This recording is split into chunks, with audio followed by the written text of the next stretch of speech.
Hello there, YouTube.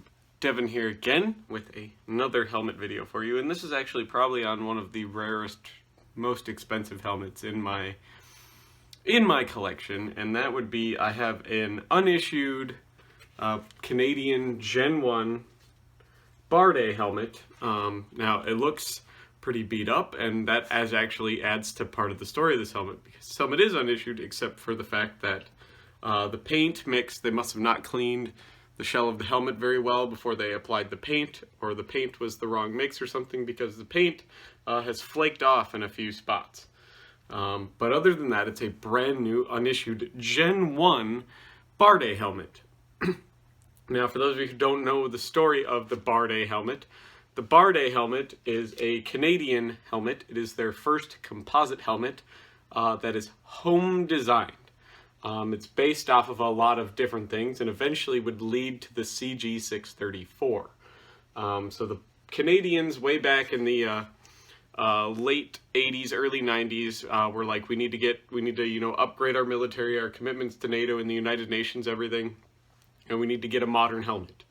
So in the late 80s, which as we all know, composite helmets started making their way.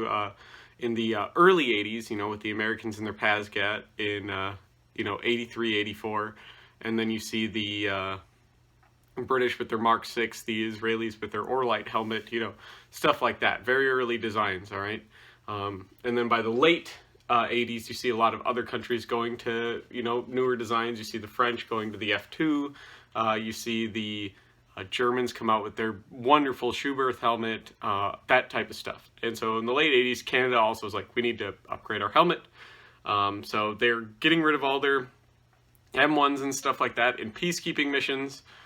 In Yugoslavia, they ended up using the American PASGAT because they did not have Kevlar body armor yet. So they used basically American uniforms, American equipment, and American camouflage. A lot of them did, and you see a lot of PASGAT vests and helmets being used by Canadians in Yugoslavia. They would eventually ask for trials of helmets from other countries. Canada is one of those nations that is propped up very heavily by national pride. So they wanted to buy the rights to produce the helmet. That was something they laid out very, very early in their helmet trials, is they wanted the helmet to be produced in Canada. So there's really only a few companies that would allow that to happen. So the Americans sent the PASGAT. They were like, we'll send you machines and everything like that. You could start making your own PASGATs at home. The Israelis sent a ballistic nylon version of the Orlight helmet, which ended up being really, really well liked by Canada, actually. That was a helmet that did very well in their trials, which is, I have my own video on that. All these helmets I'm describing that led up to this design all have their own videos. CGF Gallet of France sent the F2, and the British sent the Mark 6. There was a lot of helmets and stuff like that out there that eventually ended up, and they really, really liked two helmet designs out of all of those 4 helmets that were sent. They really didn't like the Mark 6.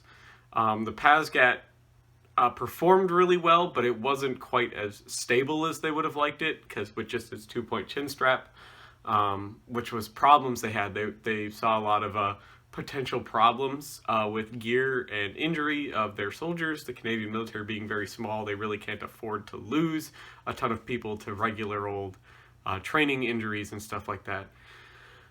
They really, really, really liked, in the testing phase, the Orlight, the Israeli Orlight, and the French F2 helmet. Okay, so it looks like they're going to adopt the F2, is basically what it comes down to. So they look like they're going to adopt the F2. And just before that, this Canadian company, Barde, comes up and they're like, we can design you a helmet in-house with the features you would like from all of these designs for you to adopt. And Canada goes like, well, that sounds too good to be true and everything like that, but let's go with it. And so they did, and they adopt the Barde helmet. The Barde helmet's a very short-lived helmet. It was only made for a few years. It was only used for a few years. They didn't even make enough to fully replace the Canadian infantry with M1s, which was kind of terrible. At this point, CGF Galley was still building their factory anyways in Canada. CGF Galley was initially going to be the contract winner. They basically had everything but the signature on the contract. So CGF Galley started building a factory in Canada, which would eventually manufacture the successor to this helmet, the CG634. But Barde, which is a Canadian composites company and plastics company, they still exist actually, I believe, is a subsidiary to another company. It might even be CGF Galley. They started producing these Barde helmets, and now there's two versions of the Barde.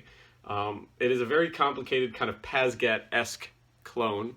As you can see here, very similar shape to the Pasgat, but it has these much bigger wings on the side for comms of the day, and a much higher cut in the back, a much higher relief cut. There's two versions. Now, the first version would have been very quickly replaced, and this is a Gen 1, basically unissued with its liner. I'm going to undo the chin strap here, which is horrendously complicated, but I'll show you the chin strap and everything later.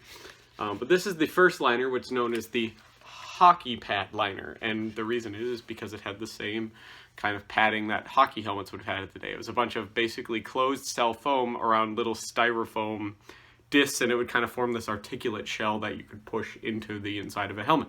And then it was just held in place with screws all around it, just like a Pasgat. So, as you can see here. And then the chin strap is this weird, like complicated 5-point type thing. But it distributes weight very well, and it adjusts and everything quite well for use with gas mask and many other implements. But before we get into all of that, we're going to wrap this up, the overview and the history of this helmet, and then we're going to flip the camera around now, and I'll show you what the liner looks like in more detail, how the chin strap works and such, like that. And I'm going to show you this card that I got with the helmet, which makes this helmet very rare in my collection and very, very significant. So stay tuned for that. Alrighty, so here we are with the Gen 1 Barde helmet liner. As you can see, it's this kind of complicated mess of two different series of foam pads. You have this kind of more silvery kind of front pad, and then you have this kind of gray or crown pad combination rear pad. And that allows this to be very articulate. As you can see, it's kind of a thinner foam, and then it has these big kind of heavy, thick foam pads. Now, these foam pads are actually just honestly styrofoam. They're actually quite hard and quite firm, and they make a lot of pressure points on the helmet. This design was very undurable. The Canadians really didn't like it. Like I said, it trapped heat against the head, it trapped moisture against the head. It tended to tear out really easy because, as you can see, it's just held in place on these thin little bits of foam, which, if you can imagine under field use, would be torn out incredibly easy, because that's the only thing holding it in is the shank of the screw. And that's only around a couple parts of the helmet. As you can see right here, it's just held in place with the chin strap lug, but this whole thing can basically be pulled back and torn off really easy, because it's just simple tiny little styrofoam. And like up here, it's not even held in. That's the whole back part of the liner, and as you can see, it's got all these little tongues and tails on it. It would be very easy to break and tear out, so soldiers really didn't like it, so they would eventually make a Gen 2 version of this, which just had a Pasgat liner and suspension in it. It would keep the same chin strap, but it would have now the same exact suspension as Pasgat helmet, which was probably better in the end, because it distributed temperature and weight a little bit better, didn't create all these pressure points and stuff like that, and it was a much more durable design. So these would only be made for about a year, the hockey type liners here. Then they would switch to Pasgat liners, but ultimately this helmet was very short-lived. It would only be made from basically until around 1994. The helmet trials wouldn't have been completed, and basically production wouldn't have geared up for these until around 1992. And then it would have been basically subsided and superseded by a much better design based on the poor performance and poor report of the Barde helmet. Despite the fact that it offered really good protection and really good ergonomics with body armor and stuff because of the shape, it just wasn't quite cutting it for what Canada wanted. So they got rid of it, had helmet trials again, went back to their original data, and ended up getting CGF Gallet to design them the CG634 based off of the F2 helmet. And kind of the Orlite was inspired for the shell shape, with a little bit of extras put on it. But most of the CG634 liner would be based off of the F2. So now we're going to talk about the chin strap in this. Now the chin strap in this is, as you can see, not quite super nice. That's because this is basically a trial helmet here, and I'll show you the little card here in a bit. So these would have probably had metal keepers put on them in actual production and stuff like that eventually. But as you can see, it's basically just been dipped in plastic here to keep it from fraying. It is a cotton nylon webbing, not full nylon. But as you can see, it's this weird, complicated 5-point maneuver. It's adjustable via brass M buckles, blackened brass M buckles. And then it has all these little D-rings and sliders and everything like that to kind of help the weight shift and move around this helmet as you need be, and as stuff would be hung off of this helmet, you know, and things like that. But it has this very innovative feature. It has the chin cup here. It's a very wide chin cup, and that's good because it gives you a lot better weight distribution than a narrow chin cup. And it's split on purpose so that way it can be obviously tailored to fit much more people. Very adjustable with M buckles on the fly, and then it has a snap here.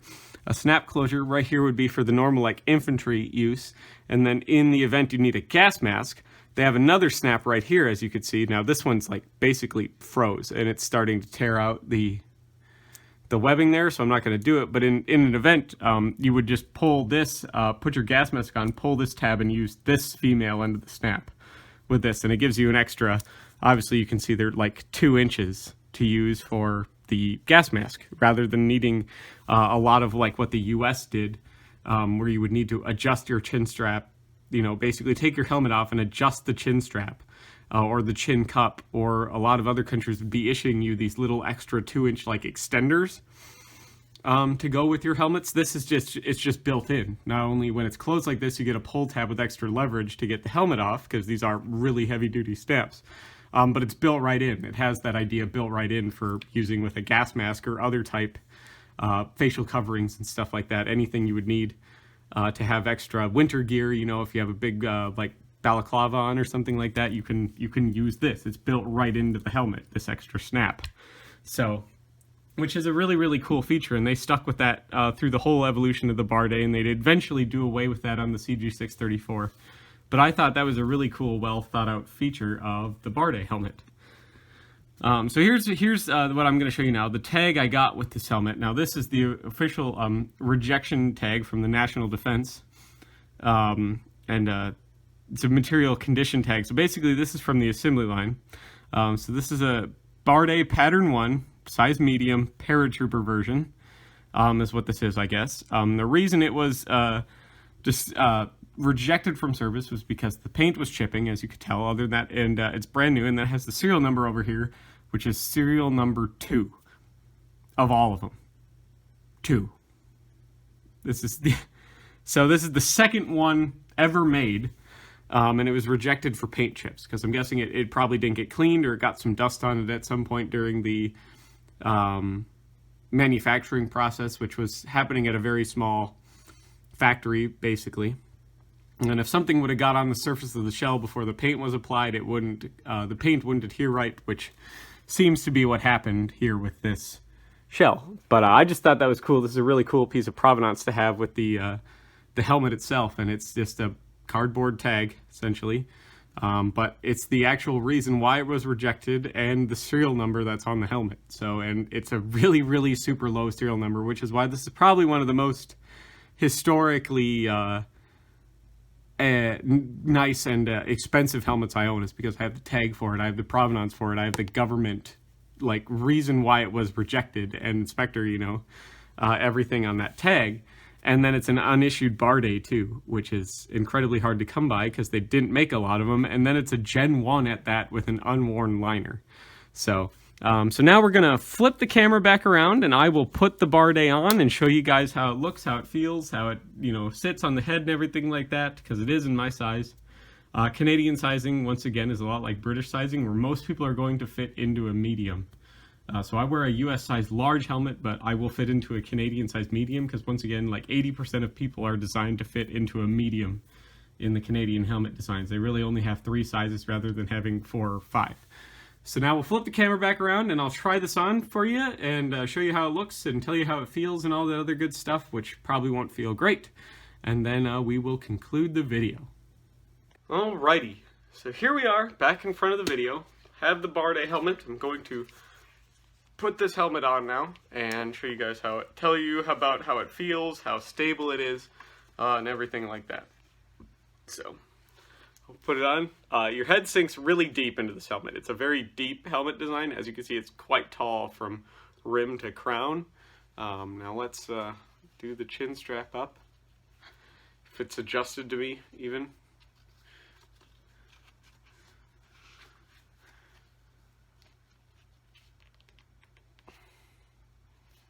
Come on now.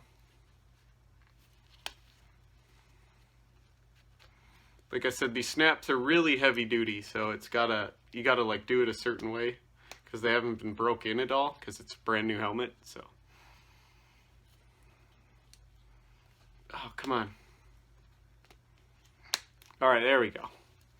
So there we go. Got the Barde all situated. As you can see, the extra cushion and stuff over here. The chin cup feels very comfortable. It has enough give in it because the cotton blend is enough. The tab right here, the extra leverage tab to undo it. It doesn't really get in the way. It does kind of flap about, but that was kind of a problem they had with them. The liner itself is actually quite uncomfortable.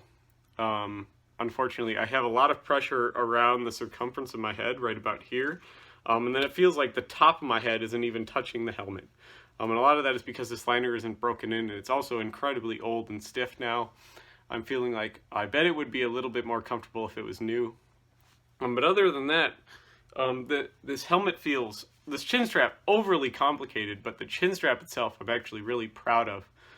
Because this helmet might be the most stable one I've worn yet because of the chin strap. The chin strap with all those like D-rings and everything like that allow the helmet to shift weight and move and everything like that, make this a very, very stable but comfortable helmet. There's no pinching, no binding, no tightness on any part of the back of my neck or anything like that. The weight is distributed incredibly well with this design because this isn't a light helmet, but it feels a lot lighter, and even with these like pressure points where I can clearly feel the weight on my head, this chin strap is doing such a good job at distributing the weight evenly and making it feel really nice. It makes this helmet feel like half the weight of what it actually does weigh, which is a little bit interesting that the chin strap, does that, because this chin strap was designed so extra and so expensive that you don't see anything like it nowadays. Everything's much more simpler, but I feel like this would have been a very good design to transfer over into other designs because of how nice it distributes the weight. It doesn't bite on your ears, it doesn't bite on your neck, and it feels very stable, but it feels like there's also room to move and like put stuff underneath it if you have to, like a winter hat or something like that. It has so much like versatility, but it still feels snug and so comfortable, which is very interesting considering how uncomfortable the liner is, this hockey pad liner. But as you can see, if I rotate my head, the helmet really stays in place despite the fact the liner isn't really holding anything, it's just padding. The chin strap is doing most of the work of holding this helmet in place because the liner is so stiff at this point it doesn't really do anything. But anyway, so here is the helmet from the front. Here's the helmet from the right side profile. Here is the helmet from the rear. Now this is where it's interesting. This helmet is so high cut for its era that you could see almost the entire chin strap back there. And when I look up, there's no chance of this biting at all because the chin strap is set so high and it has so much flex in it that going prone, even with very high collar body armor in this, would still be incredibly comfortable. The helmet doesn't want to rock forward, it's so stable, but it has the give that crease in your neck, that extra pressure you're putting on the chin strap, and that your body armor would be putting on the helmet and stuff. it has room to distribute that pressure rather than just rocking the helmet forward on your head, obstructing your vision. So I can't sing any more praise about this chin strap than ever. This is probably the best chin strap on any helmet I've ever worn, in all honesty. And unfortunately, you don't see it in any other design. So this is a very, very cool helmet. If you do have the chance to get one, I highly recommend you do. Incredibly rare piece. Like I said, really only made for like 2 or 3 years, not used all that long. And it's a really overshadowed piece of history because this is actually Canada's very first ever composite helmet that they actually issued. It wasn't just a trial thing, they actually issued these. They just weren't well liked and they weren't used for very long. So eventually they just redesigned it. And it became the CG634, which is a very famous and collectible helmet design that much overshadowed this thing. But this thing is Canada's actual true first composite helmet. So hopefully you like this video and you subscribe if you like this sort of thing. Thank you so much for stopping by. If you want to see the history of all of the other designs that influence this helmet, they all have their own videos. The CG634, which succeeded this helmet, the French F2 has a video, the American Pazgat has a video, and the Orlite and Mark VI all have videos. So hopefully you like this video and you like this type of thing. Please, if you find it in your parts to watch the video in its entire length, please leave a like, leave a comment. It helps in the algorithms. The algorithms are suppressing history and stuff like this very hard right now, so that really helps me in the algorithms. If you watch the entire video, leave a like, leave a comment, and stuff like that. And if you do want to support the channel, especially while the algorithms are this bad, I will leave a link to the Patreon in the description of the channel. As little as $1 a month goes a long way to really help me be able to find time and the effort and everything to make these videos. That allows me to also upgrade my camera equipment and everything like that. I'm in desperate need of a new tripod here very soon. Mine is held together with tape at this point. So it all goes towards that. All the Patreon money goes back into the channel. And as a bonus, you get to be a part of the Discord for as little as $1 a month. Where we get to talk with all the other hardcore supporters of the channel, get to talk with me one-on-one, show me all the cool stuff in your collection, ask me questions, all that other good stuff. That's the best way to get a hold of me. If you're interested in buying anything from me, that is the best way to do it as well, is to become a part of the Discord, which you only get to do if you're part of the Patreon. So thank you all for watching, and hopefully I will see all of you in the next video. Bye-bye now.